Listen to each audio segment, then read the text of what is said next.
task 2 for milestone 5, which was basically blocking in all the highlights and shadows of the still life. It's all right. No, I just made it. I'll post it later. It's not a big deal. It's just, the whole, you should know this by now. You just get to set it up, site it, block in the lights and the darks. And then the next stage is to, start rendering, go through the rendering of it.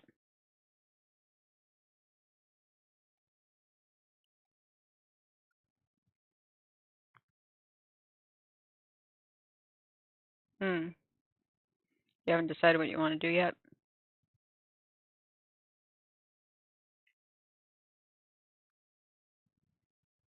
What is it that you don't like?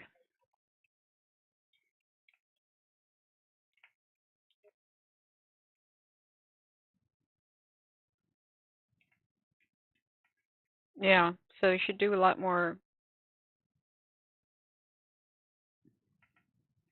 That's a really difficult. You're the one that has the whiskey bottle and the rose, right? Yeah.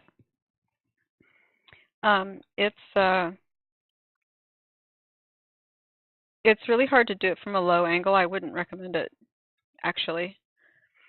I would do it from a higher angle. Just because the perspective is hard enough just as a normal drawing, and you're working with more materials, so it's like complicate things one thing at a time, a little at a time. Not, not.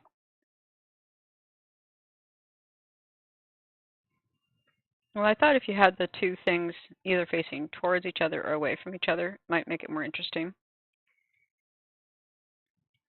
So angles are good. Like I try to get, like here I have, even though I have a vertical here, it kind of brings you in, then it kind of goes around here and then swoops out. At least that's what I'm trying to accomplish. And with the darks and lights as well. So everything has to be kind of considered in the composition. So I think that, and try to, if you can get the angle of the rose in there really good, then I think that'll look interesting. The trick is going to be, is it a real rose or a fake rose?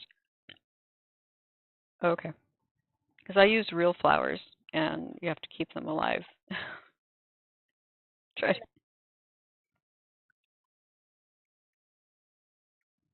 Okay.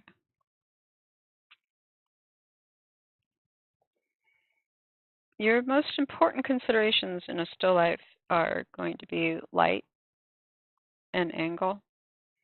So you want to make sure that you have a good angle on your, a good lighting, a nice 3/4 light, so you can get cast shadows and stuff, as well as the angle. Now you don't have to look at your thing straight on.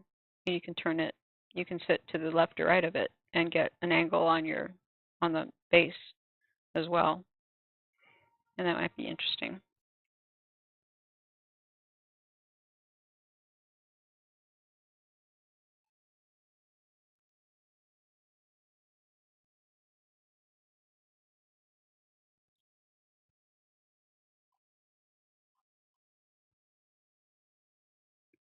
It is the last project, so you want to make it something cool that you can put in your portfolio.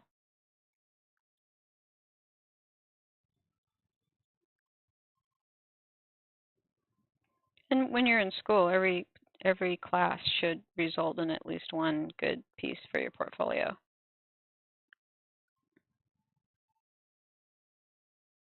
Doesn't always happen that way, but ideally.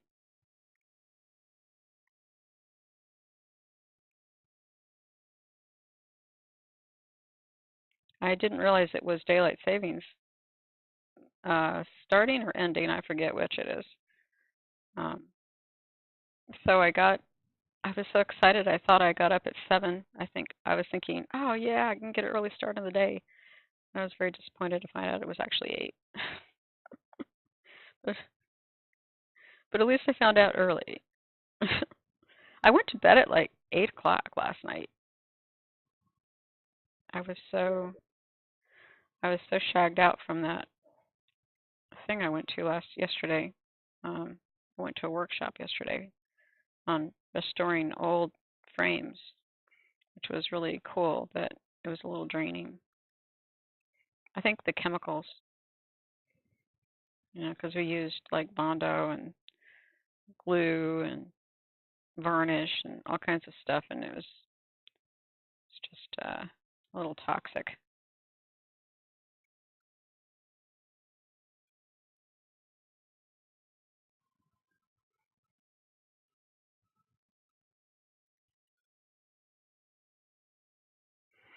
So I'm doing an unusual variety of materials, wouldn't normally for a beginning class, but I just felt like it. So there you go.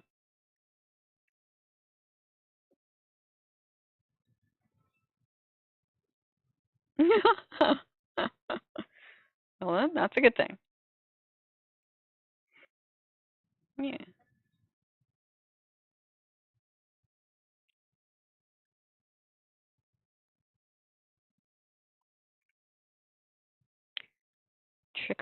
Tricksy little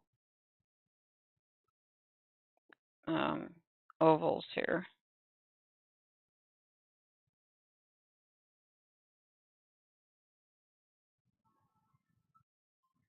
Nope, they're very complicated.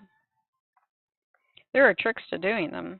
You use the square, find the center of the square.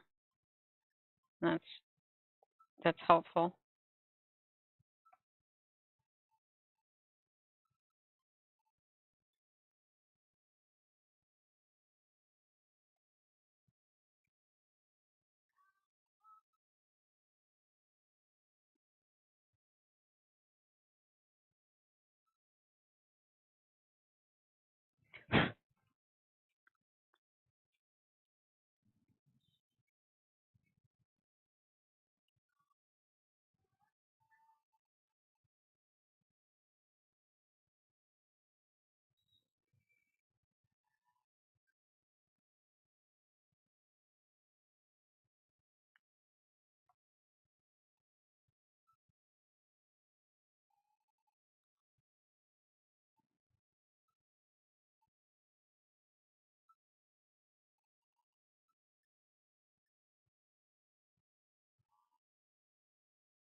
Whoa, Sarah, you're making loads of noise.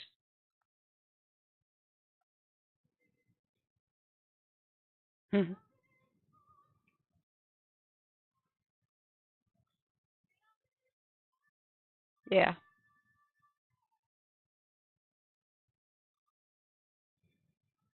yeah, that's better.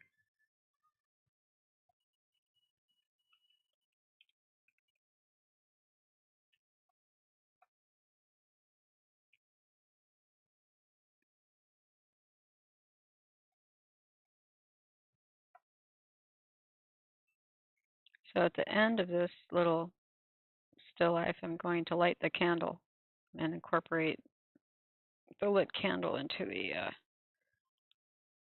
the situation. Yeah, let's see how it works.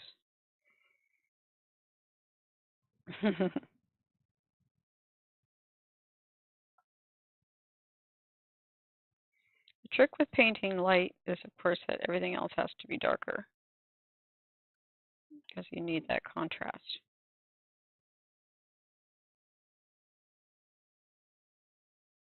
Hey Guthrie, how's it going?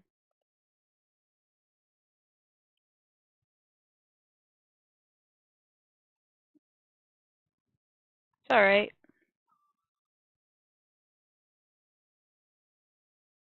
No, you do?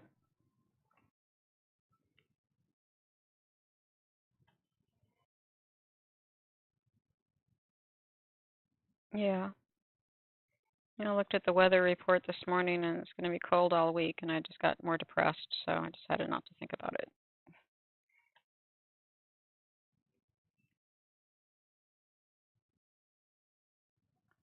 Seriously?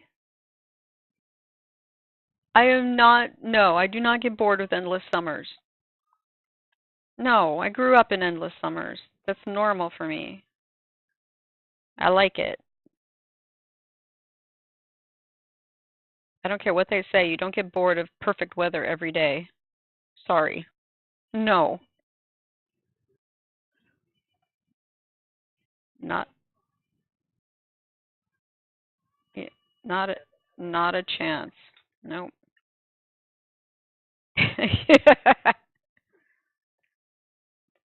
Where do you live, Sarah? Yeah.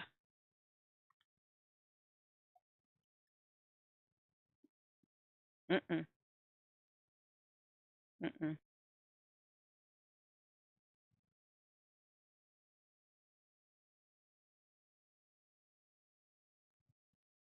Joyzy.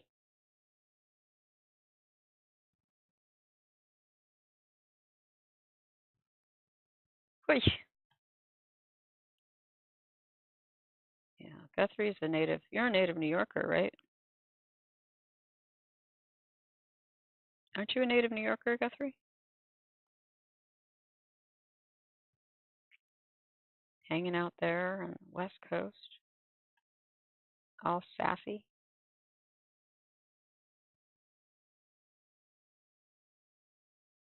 Well, that's the endless summer. Are you gonna get bored? All right then. You won't.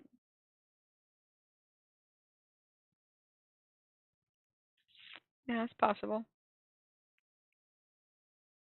It won't be a ton. It won't be a ton of snowfall.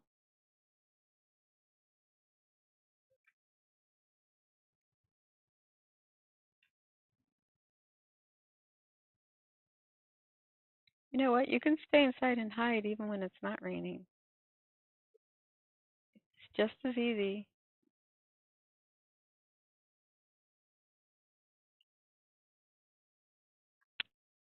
Oh, watch me. Watch me screw up.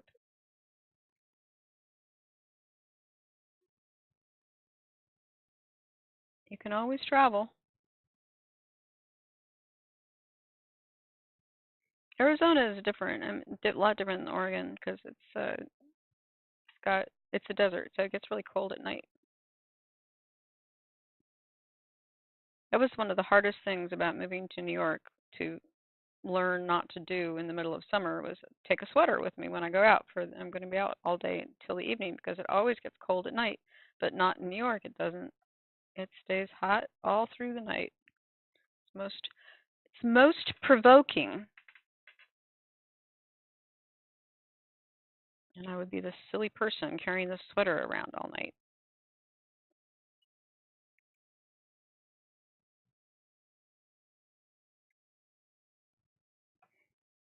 If you're going to be outside in New York, well, then you get eaten by mosquitoes. So, yeah, whatever. It's all right. It's my last. What? What was that? Oh,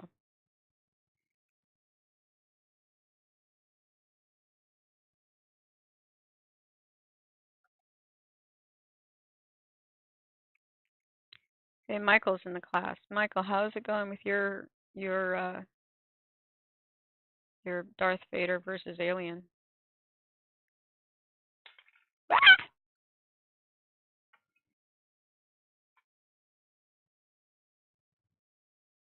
Mhm. Yeah, the lighting's critical. That'll make or break it.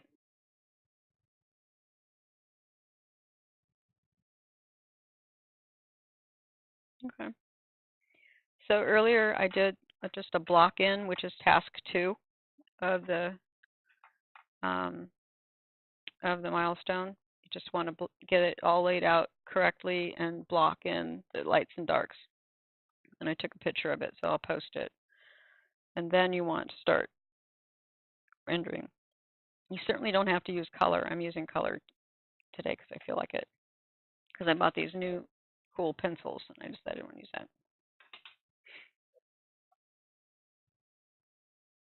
Mhm. Oh, okay. I thought I recognized that name.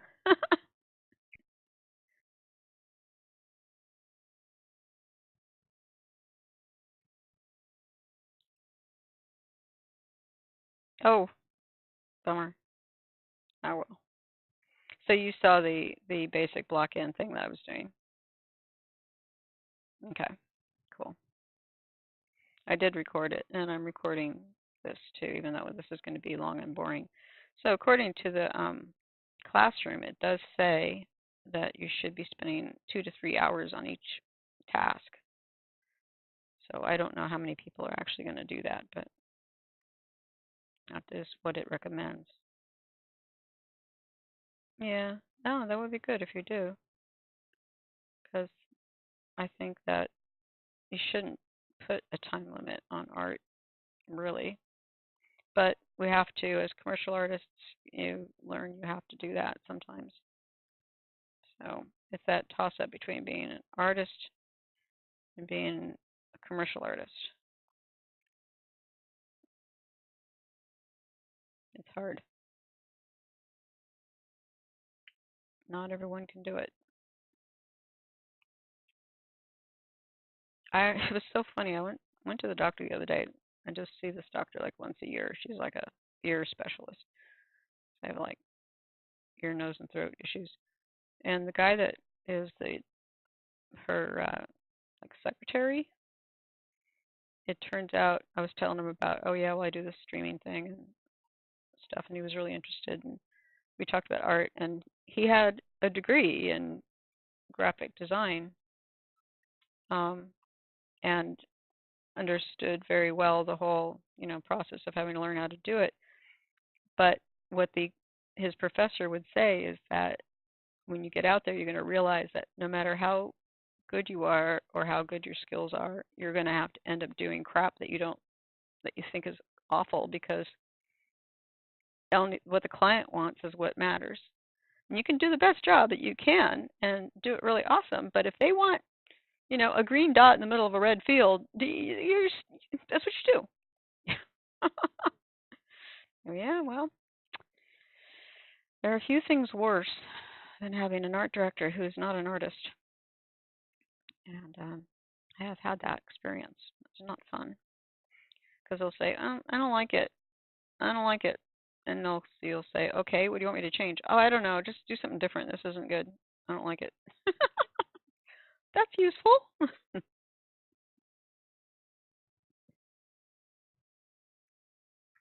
Mhm.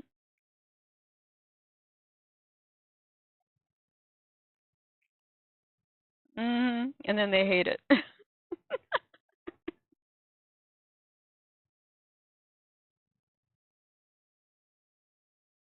Yeah, so when you do contract work, you have to make sure there's a limit on the number of reworks or additions or changes that they can make, because they'll go on it forever. There's a really great documentary on special effects houses and how most of them have been destroyed, basically, for that very problem, is that constant and never-ending redos. And it's just, you have limited resources. You can't just keep redoing this thing over and over again, ad nauseum or ad infinitum, and not get paid for it.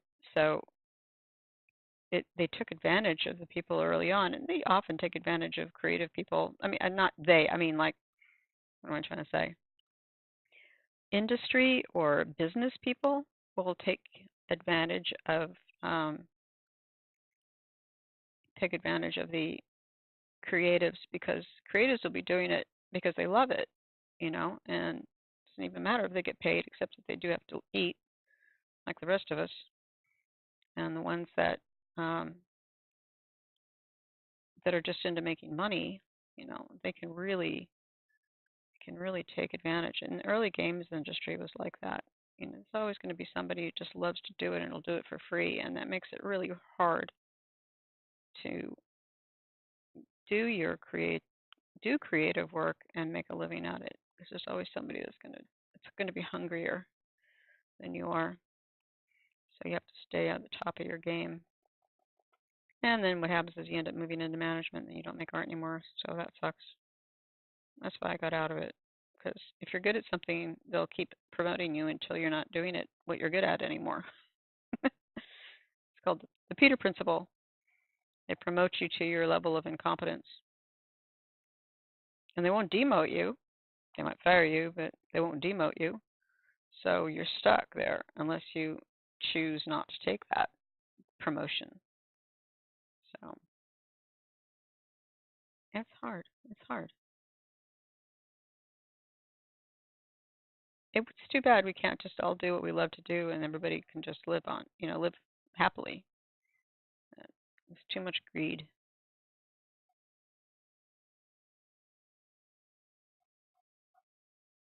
So the one thing about commercial art, though, and entertainment arts, I should say, rather than commercial art, is that your audience or your viewer is going to be the average person, the normal people, and they're not necessarily ultra sophisticated. If it looks real, they're usually pretty happy with it, and they can sense if it isn't quite balanced or if it doesn't feel, because there are basic principles to design that are universal. You want to have a certain something that could be really static, like I was showing you with your drawings. You could have a thing in the middle and two things on the side, and that's nice and it's balanced, but it's very static because it's this pyramidal which is a very solid composition, but doesn't have a lot of energy to it. So by turning it and layering your objects, you can get something a little more dynamic that the average layperson doesn't realize that's what it is, but you can you do it and it makes people like it. They don't know why they like it. They just like it. So some people have a knack for that. Some people don't. Some people have to learn it. Some people never learn it.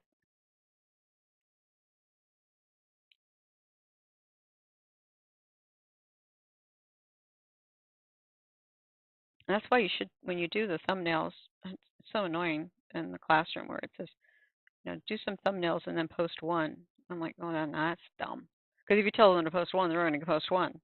They're only going to draw one, and that's counterproductive. Because the whole point of doing thumbnails is to do a whole bunch of them so you get the boring stuff out of the way first. You just, get the obvious stuff out of the way and then you start getting creative.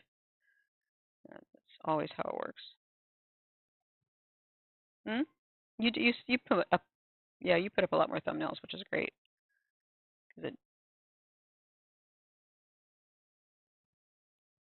But still, you posted up more than one, which was, I think, is a good thing. And it shows that you did more than one, And a lot of times, I think, like with the gesture drawings earlier on, they say post 3 of your best. I know that people only do 3. They don't even try to do more than that, even though you really have to do a ton of gesture drawings before you get half of the gesture drawings I do. I know I throw out, and of the half that I keep, pardon?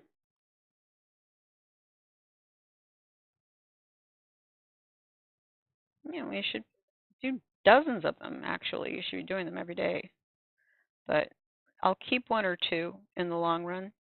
Sometimes I'll keep them more than, I'll keep them for a little while and then toss them because sometimes they're good to start a new project with.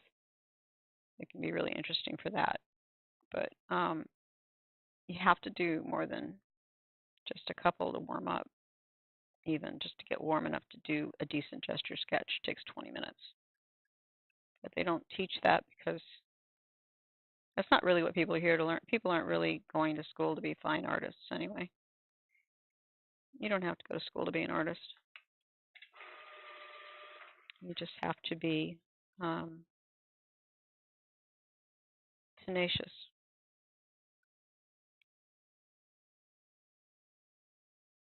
But it's nice to get, it's easier to learn from somebody that already knows than it is to do the trial and error forever and ever. There's no real great advantage to being a self-taught artist, but it doesn't mean you have to go to a university or anything like that. I mean, we're all taught by somebody, I think. Some people just aren't cut out for school. And actually, art should be taught more like a trade instead of a academic exercise.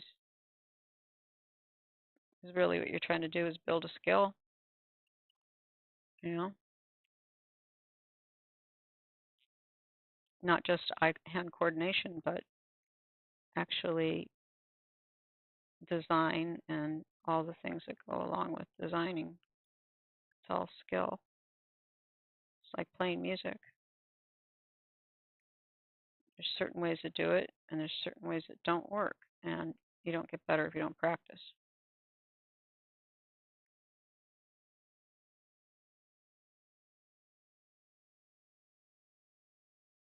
So I go for that whole thing.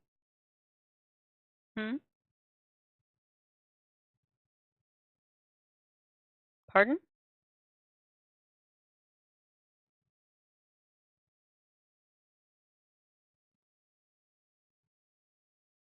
I think that's an illusion. I think you're fooling yourself.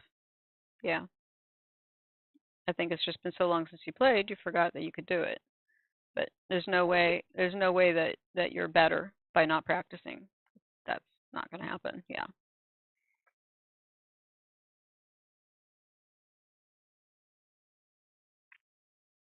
Playing an instrument is a skill. So maybe you've come up with more music, and maybe the music is better, but the execution of the music, that requires a certain level of fitness. It's like like if you're a runner, you can't expect to go run a marathon when you haven't like stepped outside in 3 years. That's just absurd. No one would expect you to do that. Why would they think anything else, any other kind of skill would do that? In my opinion. Maybe. Sure, that could be. Yeah, it's musicianship is a little different. And some people can be great musicians but can't perform in public.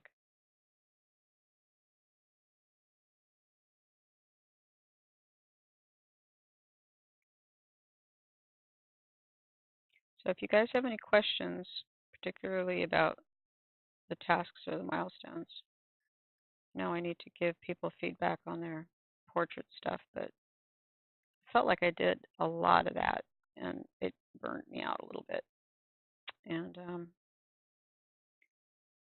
needed a break from it. Yeah, I can hear you. Hi, Danielle. Danielle? Yes? No?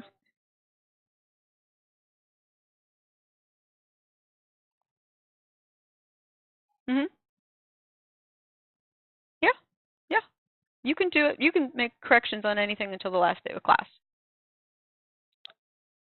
Yeah. Yeah.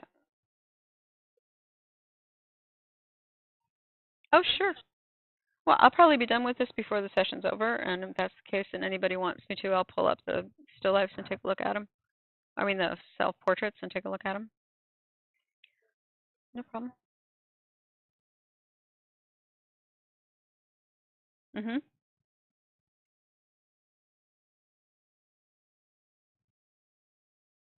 You should.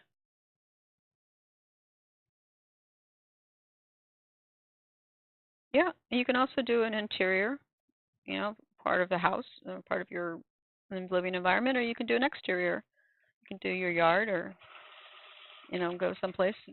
You don't have to be. You're not limited to a still life. Still lifes are just, for me, they're easy to work on in a controlled setting, but they're not the only thing.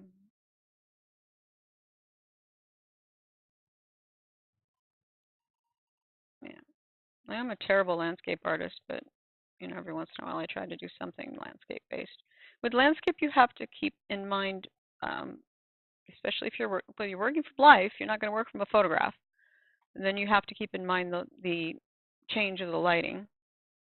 And if you start your landscape on a cloudy day and the next day is sunny, you might be in trouble. If you start in the late afternoon and the light changes dramatically before the end of the day.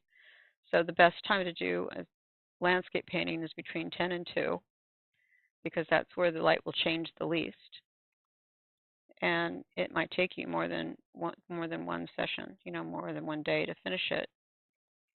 And things change, plants change and die and things. You just have to, it's a different kind of, you have to also think about atmospheric perspective. Things that move into the distance become lighter and grayer, paler, and that's why you think about mountains stacking into the distance, they get lighter and lighter as they move away. So it's a much greater depth of field that you're having to deal with than with a still life in a controlled setting. So those are other things to consider. Oh, sure. I'm full of advice. I want to be careful not to put too much charcoal up here because I'm going to actually light this candle. So I don't really want to do that up there. Leave that blank.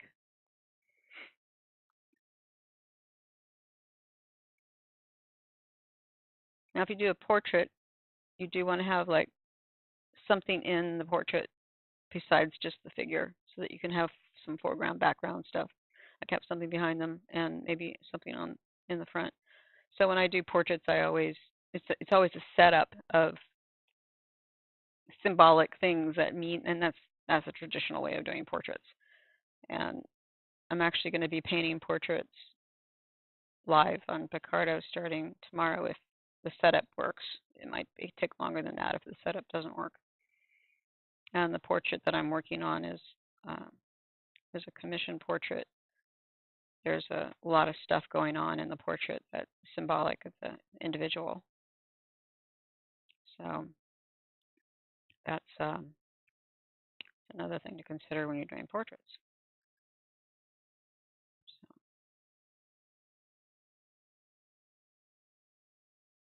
it's more than just the little self-portraits that we did for the last milestone.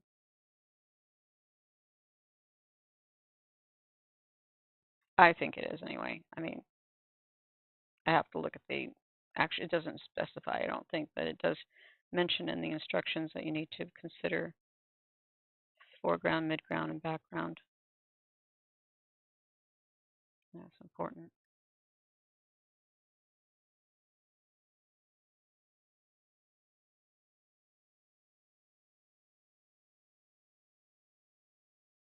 I have a lot of blinds that I need to get rid of around here.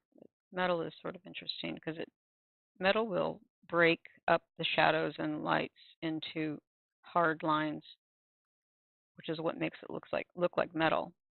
So if you want to do like armor or any kind of sci-fi stuff where you've got swords and helmets and mechanical devices and things like that, you'll want to practice doing some metal because there's tricks to it, just like there is to anything.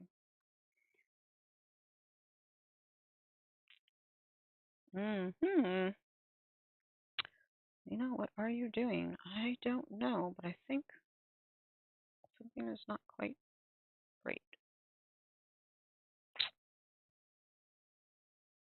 This is very weird little handles. They're kind of long and flat.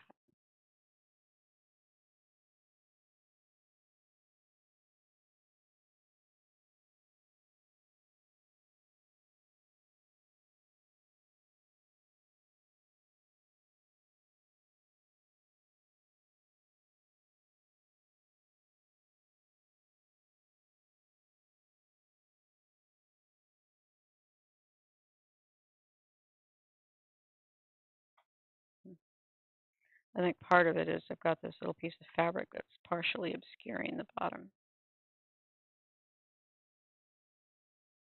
Overlaps. Overlaps.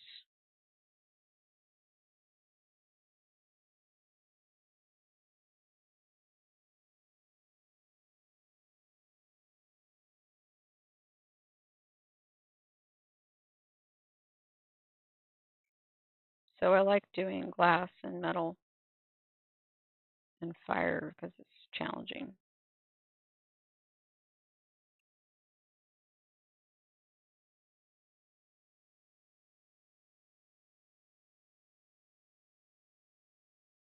I don't understand people who want to do the easy thing, you know, because the easy thing, why would you want to just do the easy thing?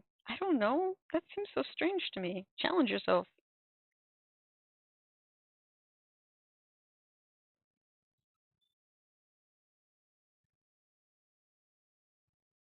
Water's fun.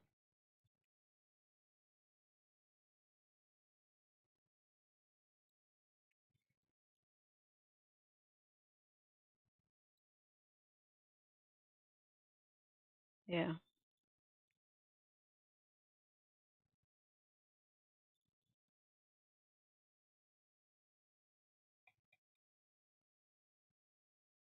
Yeah. Well, you don't want to torture yourself either. It's like that's why I'm like telling Sarah, don't do an interview. You've got too many other things that you're challenging yourself with without adding an extra amount of stress to the mix. But I mean, if you want to do the interview, do it. But I'm just saying that you might want to keep it relatively under control for the first.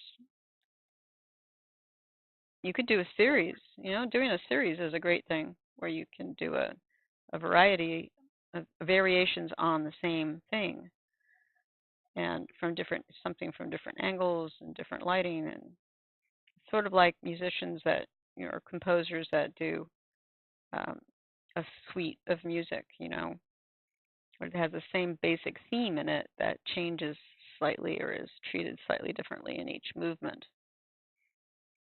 Similar sort of thing.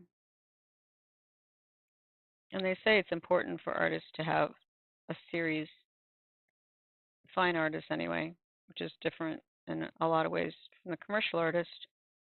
You want to be able to show that you have a wide variety of skills. For the fine artist, you want to show that you have a consistent style. So it's like two diametrically opposed conditions.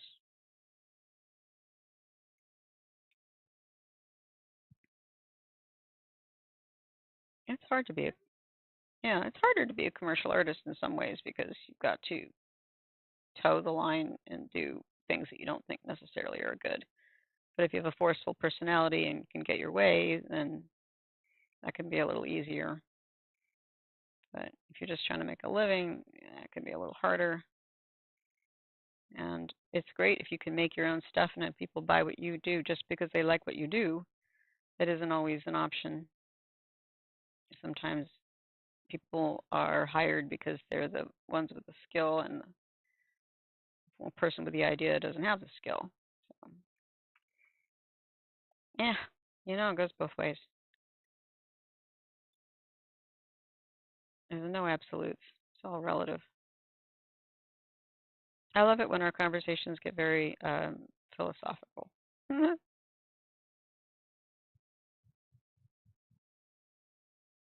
But I'm definitely ready to get back to painting.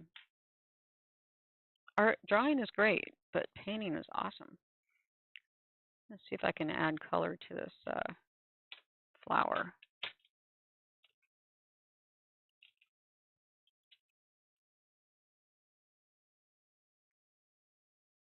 I don't really have. It's almost like it's not colored pencils. These are called Carbothello, and I don't know if they'll work very well on the gray paper. Color usually likes to be on white when it's not opaque.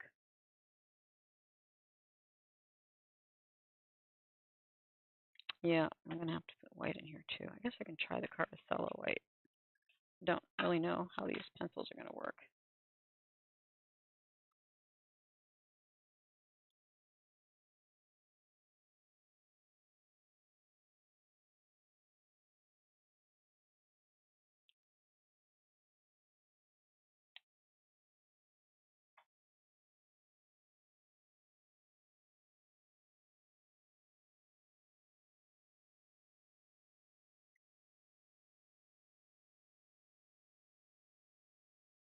I don't actually have a purple, which is sort of interesting.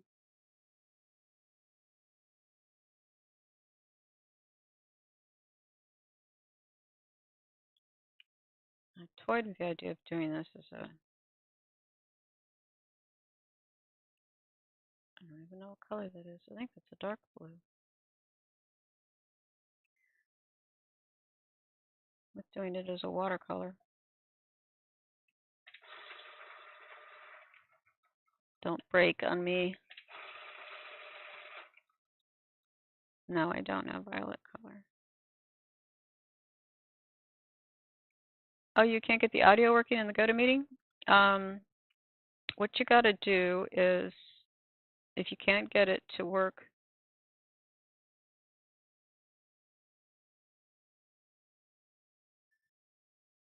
oh, okay. If you're going to go, that's okay too. But you can always call in on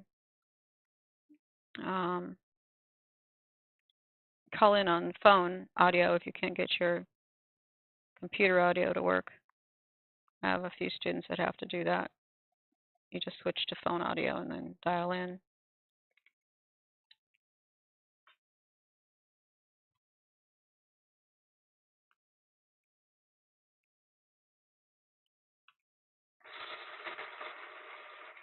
Just bought these pencils. I don't know why they're all dull.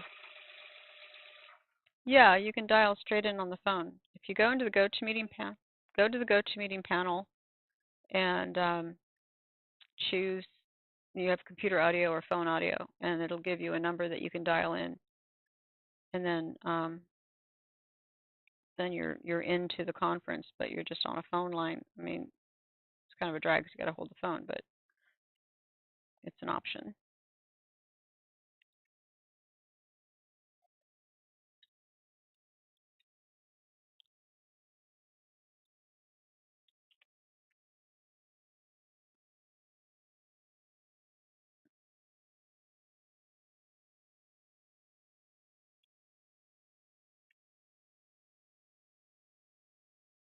Yeah, that's interesting. I'm drawing a little small.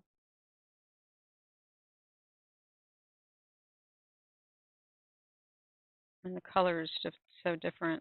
So I don't think you could really. I think that teaching color theory would be harder than teaching drawing online, because it's all going to depend a lot on your particular monitor setup.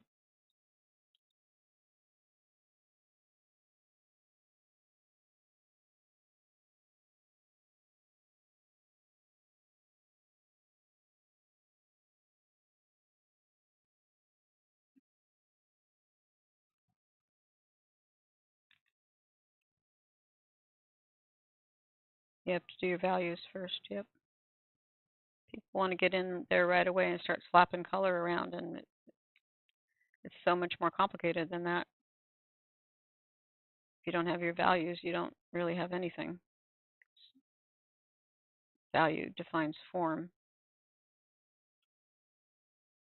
And if you can't see the form, then you're not seeing depth.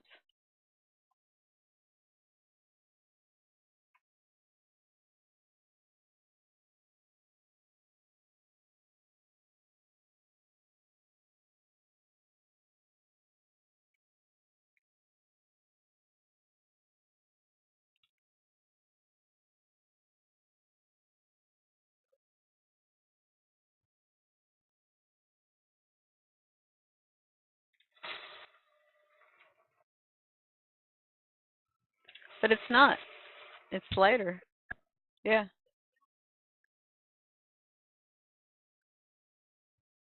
I think it's in our head. I mean, space could be dark, like put the dark behind the still life. If you have more darkness there, it makes the foreground pop forward, but that's really more about contrast. If you're doing any kind of a landscape, things are going to get lighter and paler as they move away from you. That can be quite a shock.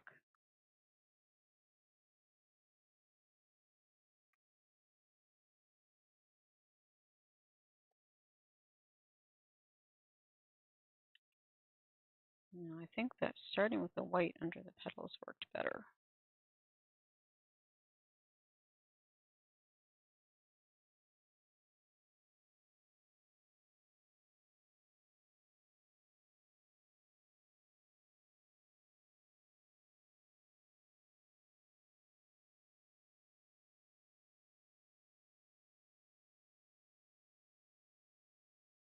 So, again, establishing the values is going to be key.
Oh no, I've got a visitor. Don't. No! You cannot be there. You mess up my fabric. Come on, boy. Oh, God. You can't be there. Oh, my goodness. Can't just sit there in front of every. I mean, he can sit on my lap if he wants to, but in the middle of the still life, no. He can't.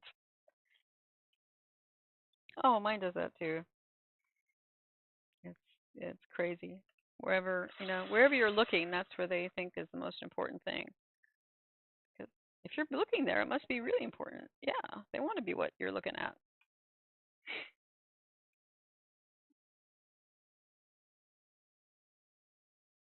It's okay if he sits on my lap. He was sitting on my lap earlier, and that's totally fine. It's sitting in the still life, which makes me crazy.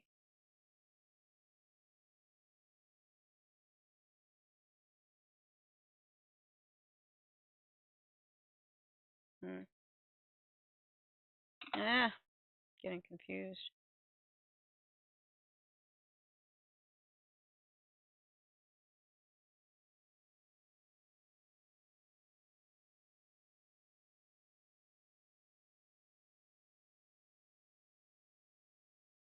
So I had a whole bunch of flowers in there, and I said to myself, don't really want to draw a whole bunch of flowers. Just one would be fine. Just wanted something lively in there.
I have a feeling it's going to take a lot of layers to really bring out that purple.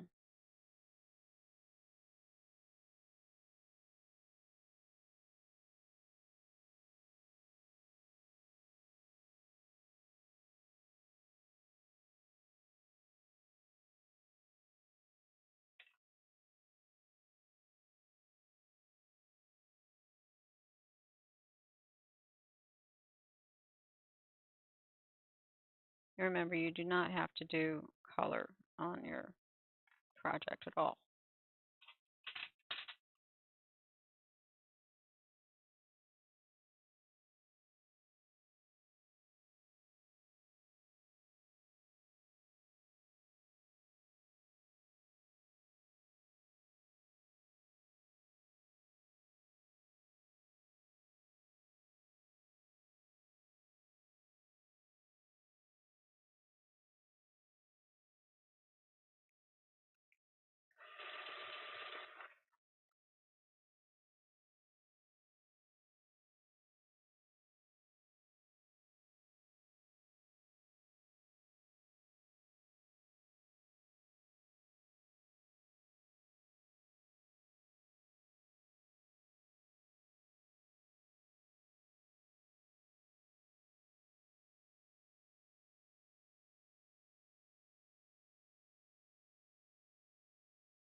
So there's something that I should point out that I've often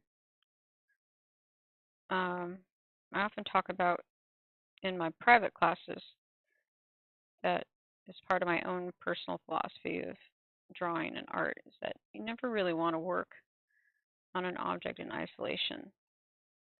Everything is made in relationship to everything else. I mean, that's we see the world as a series of relationships, really. You know, something is big because you can relate it to something that's small, and colors.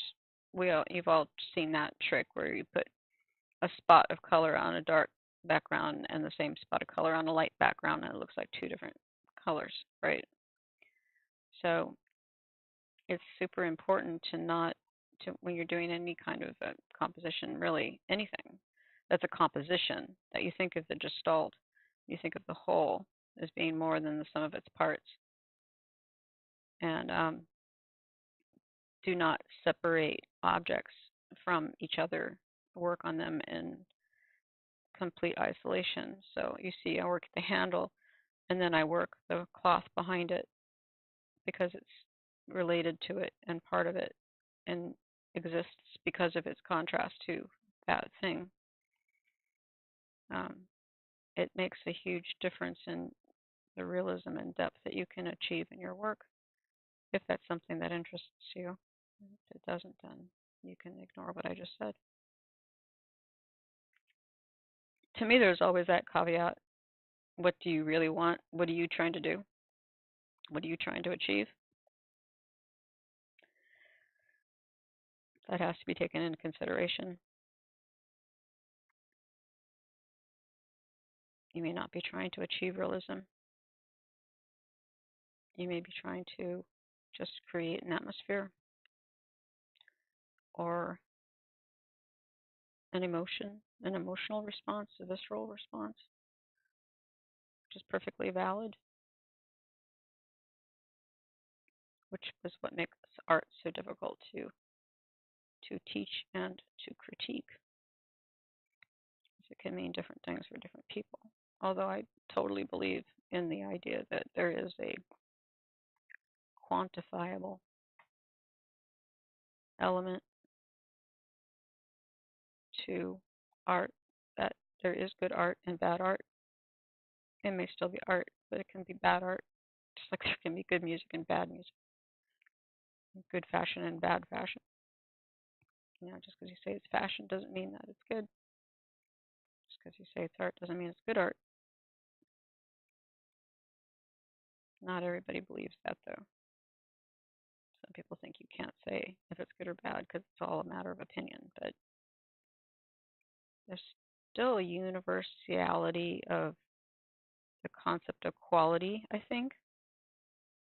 And while some people may have lower standards of quality than other people, there's usually still a sense of this is quality or this is not quality, right? My opinions.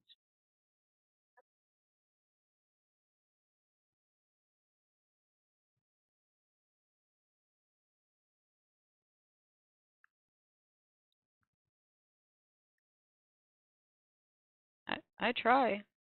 I'm not going to say something's good when it's crap. I'm just not. And I think that if the quality of it is not good, whether it's mine or somebody else's, I'm just like, I'm not going to lie. I might say, well, that's a good start. Or, you got the right idea or you're heading in the right direction, but I can't tell you something is good when it's not. That's something I see in class and forums a lot, is that people will say, oh, you're doing so good, that looks great. Or even worse, when somebody says, I think I did pretty good, and you look at it and go, you really do think you did pretty good? Really? Seriously? Be honest with yourself, too. I mean, not that you should put yourself down. I've also had that, like, oh, I can't do this, I can't do this. Well, that's just defeating. I say, this is the best that I can do for now, but I'm going to keep working on it and make it even better. So I was talking to somebody about art, tenacity. I was at the workshop yesterday because there was a lady there who's like, I'm not an artist, I da da da da. Like, well, everybody's an artist in some way. You just may not have found the way that you're most expressive. And I forgot what I was going to say. Oh well, it'll come back to me. Yeah, I think that the reason that people become artists is more about tenacity than anything. It's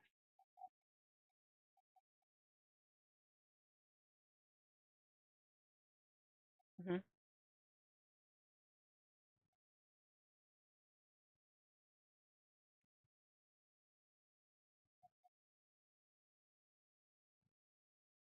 It could be that she just strikes a chord, and there's enough emotionality in her work that it attracts people to it. And even if it seems childlike, it may still have a high level of professionalism or quality to it.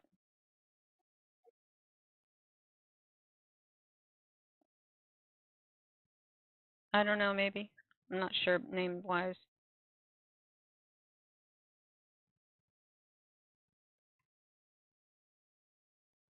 It's, music is like kind of like that too, because a lot of people say, well, it's a point of view, but there's other things that are also a development of a skill set and a style, like dance or um, athletics, certain kinds of athletics.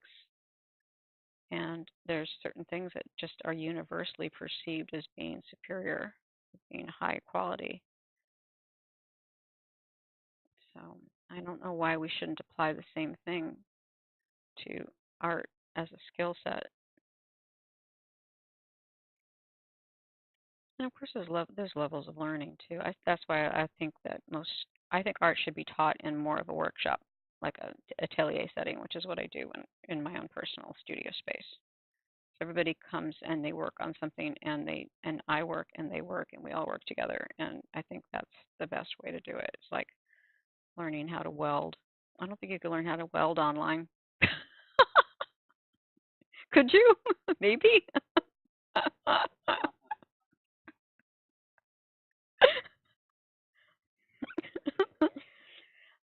Can you learn to fly a plane online? Can you learn to, you know, can you learn to cook online? You can take a cooking class. You can watch people cook, but you don't know if you're getting it right if you can't taste it, right? If you don't know what it's supposed to taste like. Yeah, that's true.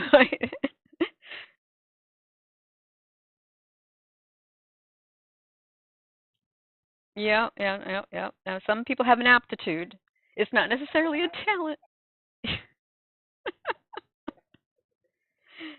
It's there's aptitudes, and even a person who can't seem to do it could probably learn to do it adequately if they have the drive and the tenacity. Again, it goes back to that tenacity thing. If you're just bound and determined, oh, did anybody see that movie? I wanted to see it, but I haven't. But I know the story about Florence, the opera singer, who's so bad, and she still kept singing and practicing, and she actually got a fan group following. People actually liked because she was so she loved it so much. Even though she was awful, but she still loved it so much. Nobody would say she's a great opera singer, but they liked her as a person and they appreciated her attempts. I think that there's always that element too. I appreciate the hard work that you've done. I can do that. I can say that and be honest about it. I can see that you put a lot of work in it. Doesn't mean that you're going to be that it's going to be worth $1 million. Although sometimes be surprised what does sell. Sometimes I think people buy bad stuff just because they want to buck the norm. There's this guy that I worked for actually, who hired me because I could paint, not because I could use a computer. My first real big video game job at Electronic Arts, and I had worked at a couple of small companies and I didn't have a ton of experience, but and had never really I had used a Mac by then. I think I did use a Macintosh. My first games job was 8-bit, so it was like really all just illusions. It really was an exercise in limitation, which is kind of interesting. But I said, "Why did you hire me?" And I said, "Well, you could draw and paint.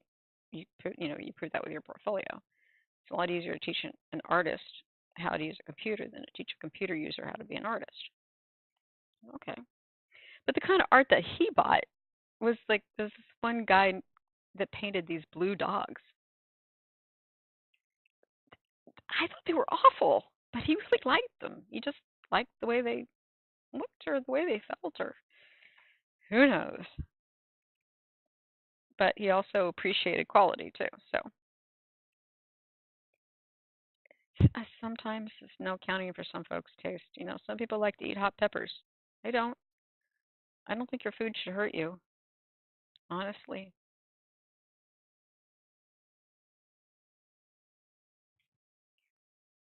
Some people really do. Some people just like. I had a boyfriend who liked to put sriracha sauce on everything, and I was like, "You got to stop eating that stuff because it stinks, and I don't even want to be near you." So it's like he couldn't eat it when he was around me. Now I suppose he eats it every day because he's not around. Goody for you. I don't like the smell of it. It's a turn off. It's like cigarettes too.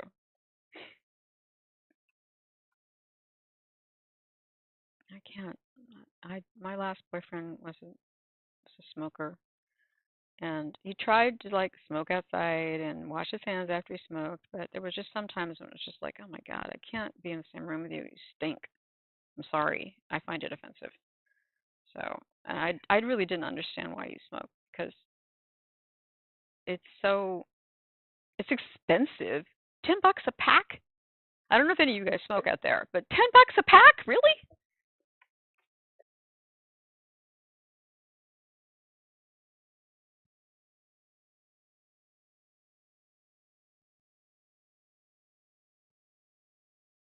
I could understand that. I could understand, like, occasionally I'll drink gin. And gin is pretty strong and weird tasting, but it's there's something about it that is, it just even and some people smoke cigars. Ooh, I cannot stand to be in the room with a cigar. But that's all right.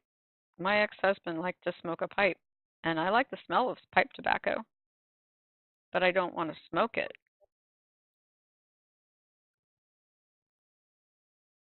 Your dad or your who? Your uncle. It's kind of an old man thing to do. I think I have a couple of male friends and my ex-husband who liked to smoke a pipe, and I think they did it because it made them feel more like a grown-up. I don't know.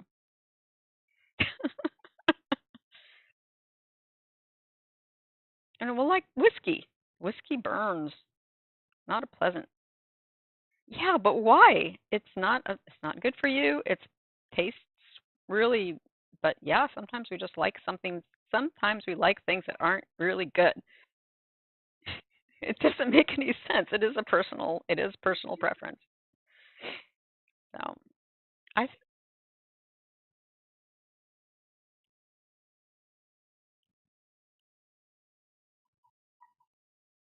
tequila.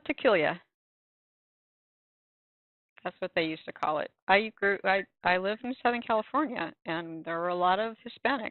And my first husband's mother was actually half Mexican and half uh, from Arizona. Her father was from Arizona. Her mother was from Mexico. And her second husband was entirely Mexican and didn't speak a lick of English to speak of. And why did I get into that? Tequila. I can't remember. Yeah, and I don't think I would drink it straight, but I love a good margarita. So I see if I do shots of tequila, two of them on the floor. I'm, I'm done. I can't do shots of anything. Hmm?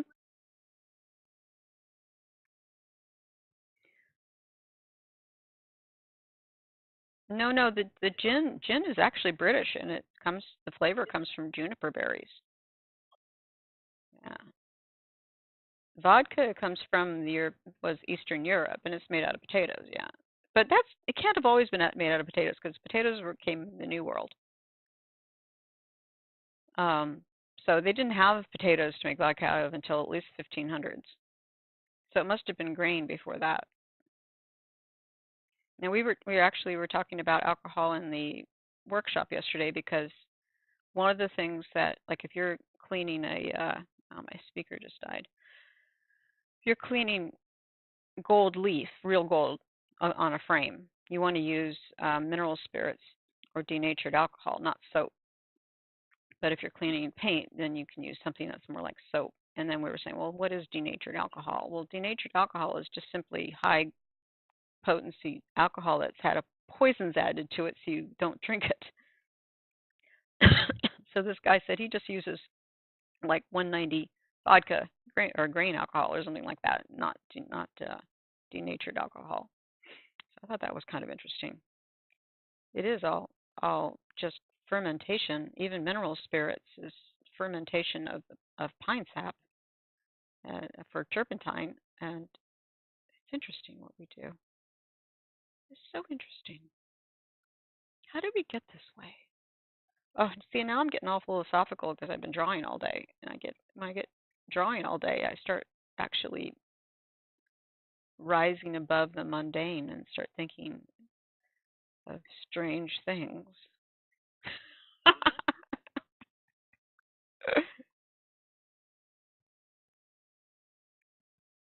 Oh, really? Oh, in Korea, they drink some nasty stuff, don't they? The kimchi. Now that I never understood kimchi. Isn't that where they like take cabbage and bury it in the ground for 6 months? Ugh. I just, yeah. I'm not a fan. Not a fan.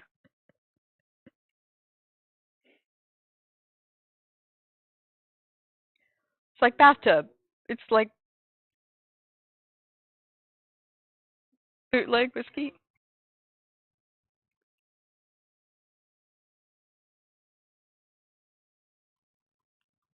That was bad. Yeah. It can, well, it's a poison. It's a poison, and your body tells you it's a poison. But there's something about altered states of consciousness that the body seeks it out. And it, not just humans, animals do too. It's been well documented. I had this really great book that I lost. I think my father gave it to me.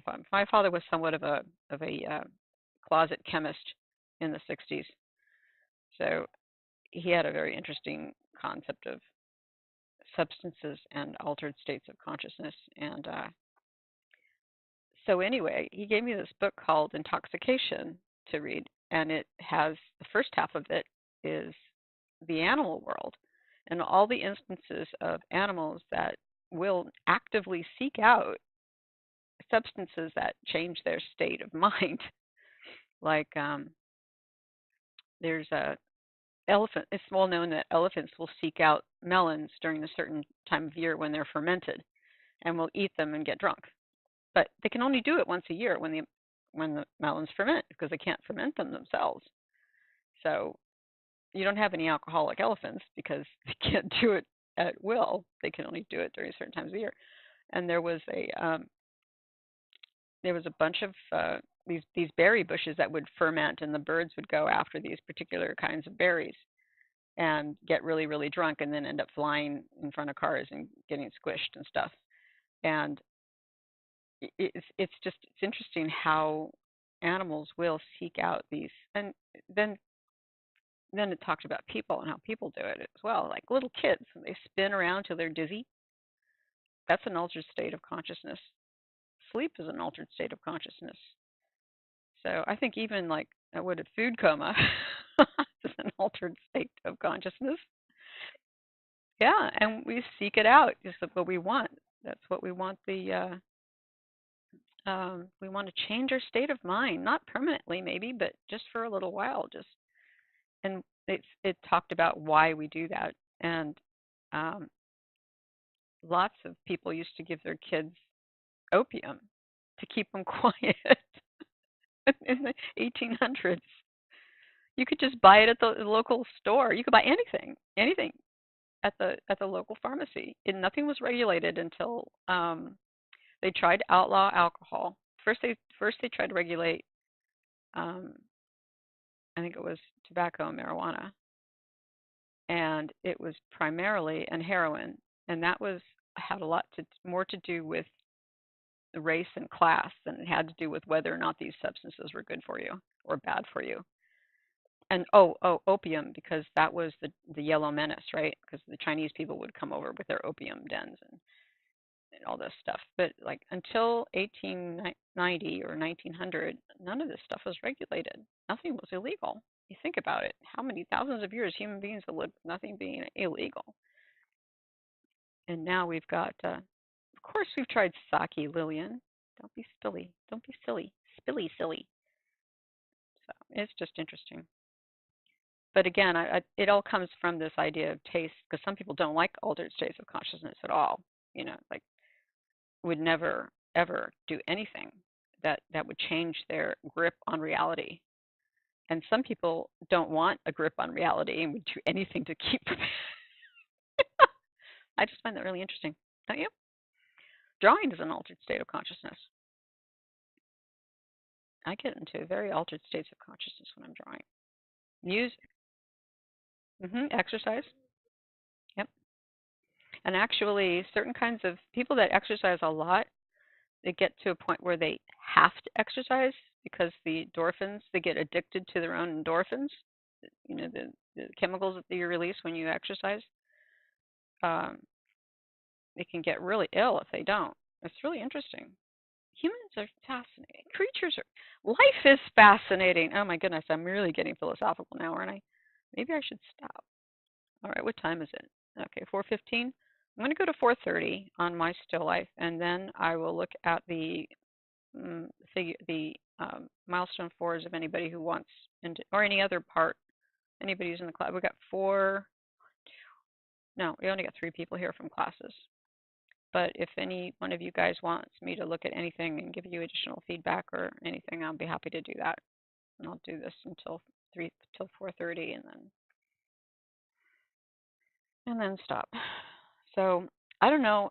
I'm gonna have to work on this a lot more because I need to make this not look like white. In fact, I probably ought to remove the white altogether and just let the gray paper be the highlight, honestly, because it's not a highlight, except maybe in some very small cases.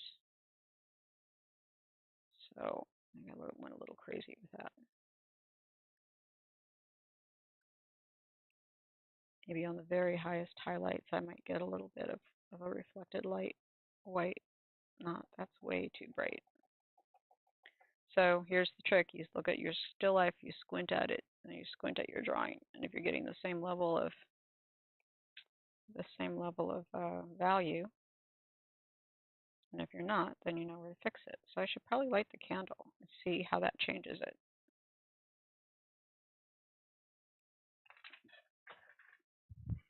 Yeah, I love sake. Sake's awesome. Sake doesn't give me a hangover. I don't know why. All right, where's my lighter? I know I have one down here.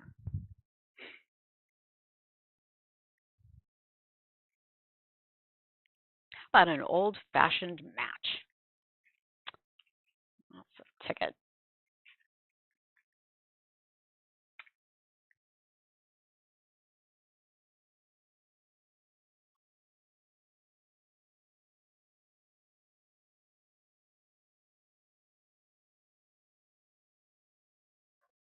So you want to be careful you don't burn down your house. So of course my photograph is not going to have a light, a camera.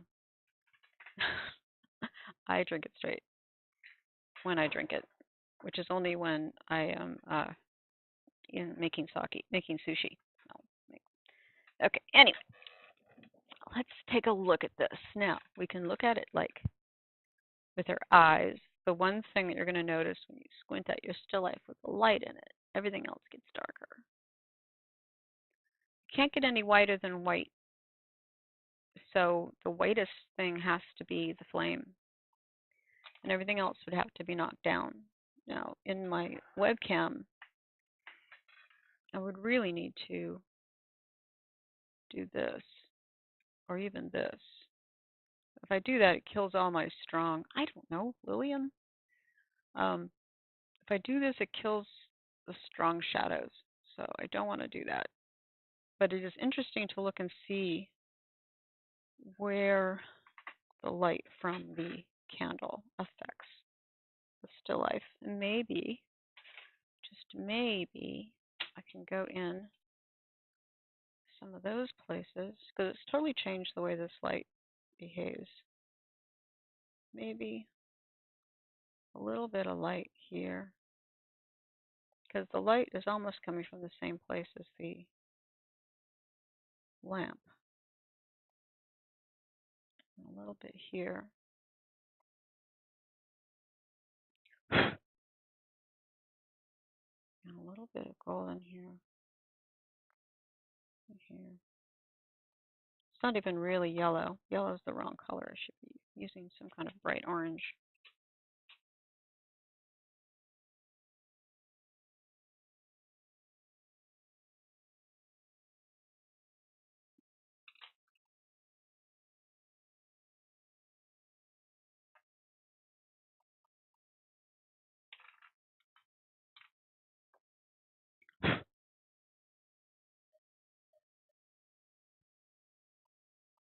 White is dangerous because white will kill your color faster than almost anything else. But, all right, we'll start with this.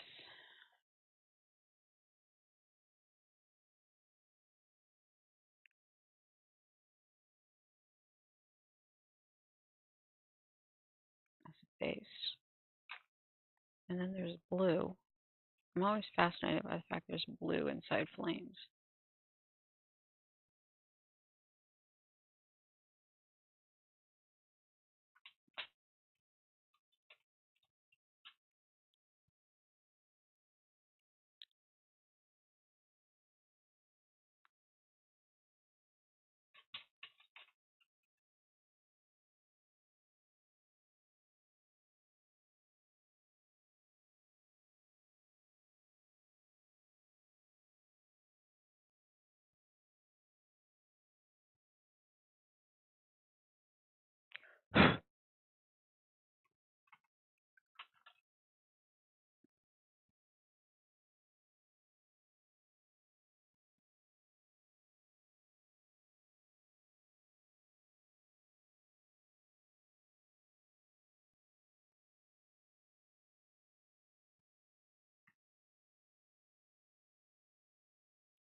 Now the thing that's really going to make that flame pop is going to be the contrast.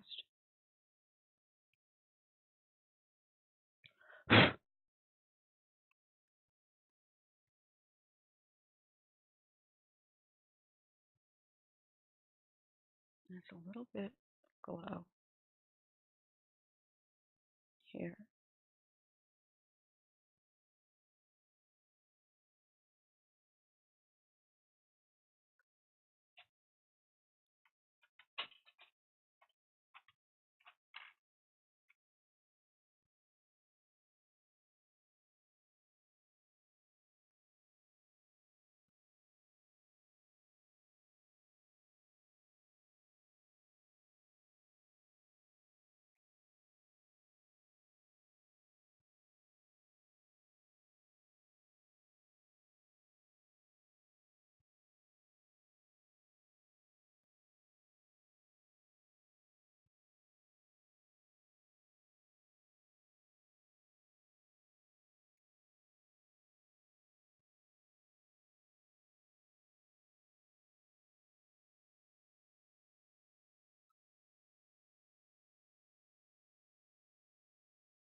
Okie dokie.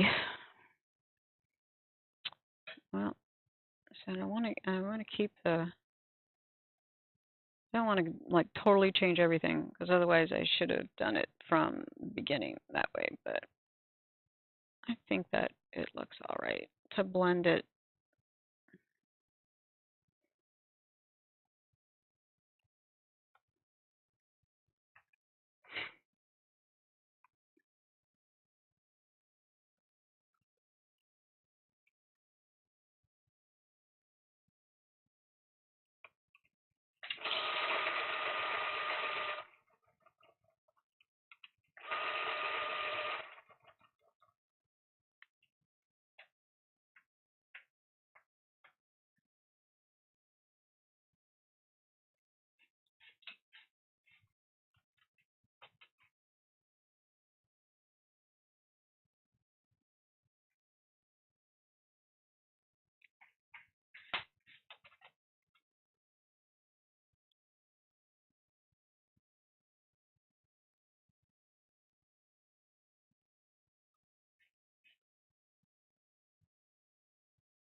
Yep, that's what I'm gonna do.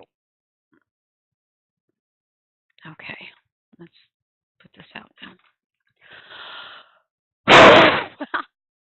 Do it this way instead. It angers the fire gods when you blow out candles anyway.